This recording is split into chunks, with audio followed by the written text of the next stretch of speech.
रसोई में धुआं छा चुका था। चूल्हे पर कटहल की टिक्की छटक रही थी। निशा का चेहरा पसीने से तर, आंखों में एक अनजानी चमक थी।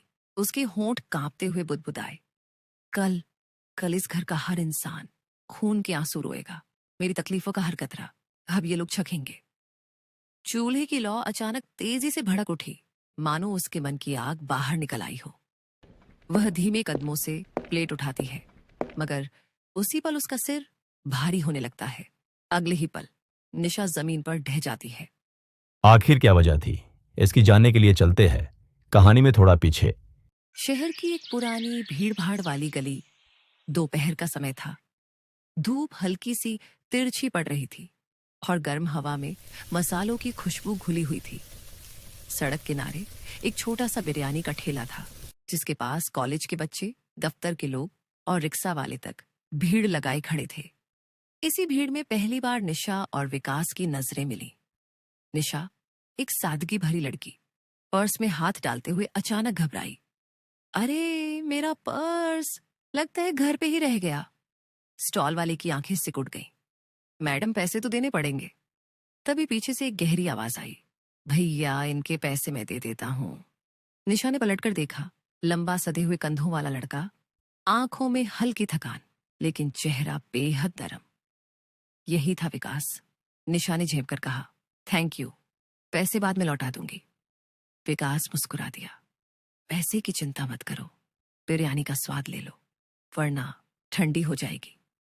उस दोपहर की वो मुलाकात हर दिन का हिस्सा बन गई। धीरे धीरे उसी ठेले पर बैठकर बिरयानी की प्लेट बांटना, गर्म चाय की चुस्कियों में बातें करना। निशा ने पहली बार किसी को अपने दिल के दरवाजे खोलकर बताया, मैंने जिंदगी में बहुत वादे तोड़े हैं, खुद से भी, दूसरों से भी। अब किसी का भरोसा तोड़ने से डर लगता है। विकास ने उसकी आंखों में देखते हुए कहा, तो चलो एक वादा मुझसे करो, हम दोनों साथ मिलकर हर मुश्किल को आसान कर देंगे। मैं बहुत बड़ा आदमी बनना चाहता हूँ। फैक्ट्री में सुपरवाइजर हूं अभी, लेकिन सपने ऊंचे हैं। उसकी आवाज में ईमानदारी थी, लेकिन निशा को हमेशा लगा कि जब भी वो परिवार की बात छेड़े, विकास तुरंत विषय बदल देता है। उसने एक बार पूछ ही लिया, तुम घर वालों से क्यों नहीं मिलवाते? विकास ने हल्की हंसी के साथ कहा, अभी सही समय नहीं आया। उसका जवाब सच्चा था या कोई राज छिपा रहा था, निशा समझ नहीं पाई। फिर भी उनका प्यार बढ़ता गया। कुछ ही महीनों में विकास ने निशा के माता पिता से रिश्ता मांगा। घर वाले खुश हुए, शादी तय हुई। लेकिन शादी के दिन बारात में हर चेहरे पर खुशी थी, सिवाय विकास के। मंडप में बैठे विकास की आंखों में जैसे कोई भारी बोझ था। वो हर मंत्र के साथ मुस्कुरा तो रहा था, पर उसकी मुस्कान के पीछे कोई अनकहा डर छिपा था। फेरों के बाद निशा के ससुराल की देहरी पर कदम रखते ही सास गायत्री ने उसे गले लगाया। आंखों में स्नेह था। ससुर राजेश ने आशीर्वाद दिया, पर तभी पास खड़ी देवरानी अंकिता ने घूर कर ताना मारा, देखते हैं कितने दिन निभाती है ये घर की रीतें। निशा ने सिर झुका लिया। दिल में सवालों का तूफान था। क्या ये ताने विकास के उस छिपे राज से जुड़े थे? सुबह की धूप खिड़की से झांक रही थी। निशा ने सोचा कि नए घर में कुछ अलग बनाए, ताकि सबको लगे कि वो मॉडर्न है, पढ़ी लिखी है। उसने रसोई में खड़े होकर ब्रेड सैंडविच और क्रीमी पास्ता बना डाला। प्लेट सजाते हुए चेहरे पर हल्की मुस्कान थी, शायद सबको अच्छा लगेगा। तभी पीछे से देवरानी अंकिता आई, ताना मारते हुए, भाभी मदद कर दूं? निशा ने नम्रता से कहा, नहीं, रहने दो, मैं सब बना लूंगी। अंकिता ने व्यंग्य भरी हंसी के साथ कहा, अरे वाह, नई नवेली बहू तो बहुत ही कॉन्फिडेंट है, और चली गई। कुछ देर बाद निशा ने डाइनिंग टेबल पर खाना सजाया। रंग बिरंगी प्लेटों में पास्ता, टोस्टेड ब्रेड सैंडविच। लेकिन जैसे ही सास गायत्री ने प्लेट में झांका, उसकी भौहें तन गईं। हे भगवान, ये क्या कूड़ा लाकर रख दिया है? गायत्री ने गुस्से में प्लेट पटक दी। घर में तो रोज एक्स्ट्रा टिक्की कटहल टिक्की खाई जाती है, और ये गोरी चिट्टी बहू पास्ता पिज्जा खिलाएगी हमें। निशा का दिल धक से रह गया। ससुर राजेश ने चुपचाप कुर्सी खींची, प्लेट को देखा और गुस्से में टेबल छोड़कर चले गए। विकास भी चुपचाप सिर झुकाकर उठ गया। गायत्री का गुस्सा और भड़क गया। तुम्हें शर्म नहीं आई? शादी के बाद पहला खाना और घर की रीत की धज्जियां उड़ा दी। विकास ने कहा था कि तुम कटहल टिक्की बनाना जानती हो, तभी तो हामी भरी मैंने। निशा के चेहरे पर आंसू की एक बूंद लुढ़क गई। उसने कांपती आवाज में कहा, मैंने शादी सिर्फ सिर्फ 2 वजहों से की है। गायत्री ने चिल्लाकर पूछा, कौन सी वजह है? निशा ने होंठ भींच लिए, कुछ नहीं बोली। फिर तेजी से किचन की ओर चली गई। किचन में पहुंचते ही उसकी आंखों में आंसुओं की जगह क्रोध की आग थी। उसने खुद से फुसफुसाकर कहा, अब ये सोच रहे होंगे कि मैं चुप हूं, लेकिन कल मैं ऐसा करूंगी कि पूरा खानदान खून के आंसू रोएगा। उसकी मुट्ठियां कस गईं, आंखों में जलता हुआ संकल्प। पृष्ठभूमि में सास के ताने अब भी गूंज रहे थे, ये बहू इस घर को बर्बाद कर देगी। भगवान जाने विकास ने क्या देख लिया था इसमें। निशा ने चूल्हे पर पानी का भगोना रखा, लौ तेज कर दी और मुस्कुराई। एक ऐसी मुस्कान जिसमें मासूमियत का नामो निशान नहीं था। तुम सबको नहीं पता कल जो मैं करने वाली हूं, वो सोचकर भी हैरानी होगी। कल इस घर का हर इंसान खून के आंसू रोएगा। कटहल टिक्की की तीखी स्वाद की भी कोई औकात नहीं होगी मेरे बदले के सामने। अगली सुबह किचन में हलचल थी। निशा के चेहरे पर एक अजीब सी ठंडी मुस्कान थी।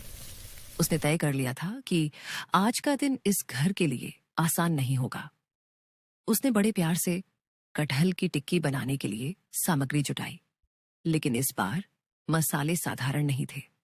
उसने सुपरमार्केट से खास मंगवाए अत्यधिक तीखे लौंग। जैसे ही उसने जार खोला, उनकी खुशबू ने पूरा किचन महका दिया। निशा ने हल्के से जार को सूंघा और अचानक उसकी नाक और आंखों में जलन सी हो गई। वो कुछ क्षण के लिए कांप गई, लेकिन फिर खुद को संभालकर टिक्की बनाना जारी रखा।